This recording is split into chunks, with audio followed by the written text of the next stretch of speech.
क्या है महाशिवरात्रि की प्रमाणिक और पौराणिक कथा और क्या है महाशिवरात्रि से जुड़ी शिकारी चित्रभानु की कहानी तथा महाशिवरात्रि कब है। दोस्तों, महाशिवरात्रि का त्यौहार फागुन माह के कृष्ण पक्ष की चतुर्दशी को मनाया जाता है। इस बार महाशिवरात्रि का पावन पर्व 8 मार्च 2024 दिन शुक्रवार को मनाया जा रहा है। महाशिवरात्रि का यह पर्व शिव उपासना के लिए बहुत ही खास माना गया है। महाशिवरात्रि व्रत की प्रमाणिक और पौराणिक कथा के अनुसार चित्रभानु नामक एक शिकारी था। जानवरों की हत्या करके वह अपने परिवार को पालता था। वह एक साहूकार का कर्जदार था, लेकिन उसका ऋण समय पर न चुका सका। क्रोधित साहूकार ने शिकारी को शिव मठ में बंदी बना लिया। संजोग से उस दिन शिवरात्रि थी। शिकारी ध्यान मग्न होकर शिव संबंधी धार्मिक बातें सुनता रहा तथा चतुर्दशी को उसने शिवरात्रि व्रत की कथा भी सुनी। शाम होते ही साहूकार ने उसे अपने पास बुलाया और ऋण चुकाने के विषय में बात की। शिकारी अगले दिन सारा ऋण लौटा देने का वचन देकर बंधन से छूट गया। अपनी दिनचर्या की भांति वह जंगल में शिकार के लिए निकल गया, लेकिन दिन भर बंदी गृह में रहने के कारण भूख प्यास से व्याकुल था। शिकार खोजता हुआ वह बहुत दूर निकल गया। जब अंधकार हो गया तो उसने विचार किया कि रात जंगल में ही बितानी पड़ेगी। वह एक वन में एक तालाब के किनारे एक बेल के पेड़ पर चढ़कर रात बीतने का इंतजार करने लगा। बिल्व वृक्ष के नीचे शिवलिंग था, जो बिल्व पत्रों से ढका हुआ था। शिकारी को उसका पता न चला। पेड़ पे पड़ाव बनाते समय उसने जो टहनियाँ तोड़ी वे संजोग से शिवलिंग पर गिरती चली गई। इस प्रकार दिन भर भूखे प्यासे शिकारी का व्रत भी हो गया और शिवलिंग पर बिल्व पत्र भी चढ़ गया। एक पहर रात्रि बीत जाने पर एक गर्भड़ी हिरनी तालाब पर पानी पीने पहुंची। शिकारी ने धनुष पर तीर चढ़ाकर ज्यों ही प्रत्यंचा खींची। हिरनी बोली, मैं गर्भड़ी हूँ, शीघ्र ही प्रसव करूंगी। तुम एक साथ 2 जीवों की हत्या करोगे, जो ठीक नहीं है। मैं बच्चे को जन्म देकर शीघ्र ही तुम्हारे समक्ष प्रस्तुत हो जाऊंगी, तब मार लेना। शिकारी ने प्रत्यंचा ढीली कर दी और हिरणी जंगल की झाड़ियों में लुप्त हो गई। प्रत्यंचा चढ़ाने तथा ढीली करने के वक्त कुछ बिल्व पत्र अनायास ही टूटकर शिवलिंग पर गिर गए। इस प्रकार उससे अनजाने में ही प्रथम पहर का पूजन भी समाप्त हो गया। कुछ ही देर बाद एक और हिरनी उधर से निकली। शिकारी की प्रसन्नता का ठिकाना न रहा। समीप आने पर उसने धनुष पर बाण चढ़ाया।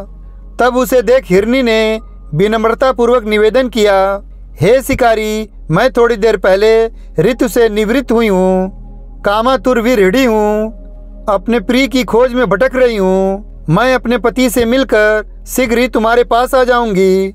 शिकारी ने उसे भी जाने दिया। 2 बार शिकार को खोकर उसका माथा ठनका। वह चिंता में पड़ गया। रात्रि का आखिरी पहर बीत रहा था। इस बार भी धनुष से लगकर कुछ बेलपत्र शिवलिंग पर जा गिरे तथा दूसरे पहर की पूजन भी संपन्न हो गई। तभी एक अन्य हिरनी अपने बच्चे के साथ उधर से निकली। शिकारी के लिए यह सुनहरा अवसर था। उसने धनुष पर तीर चढ़ाने में देर नहीं लगाई। वह तीर छोड़ने ही वाला था कि हिरनी बोली, हे शिकारी, मैं इन बच्चों को इनके पिता के हवाले करके लौट आऊंगी। इस समय मुझे मत मारो। शिकारी हंसा और बोला, सामने आए शिकार को छोड़ दूं, मैं ऐसा मूर्ख नहीं।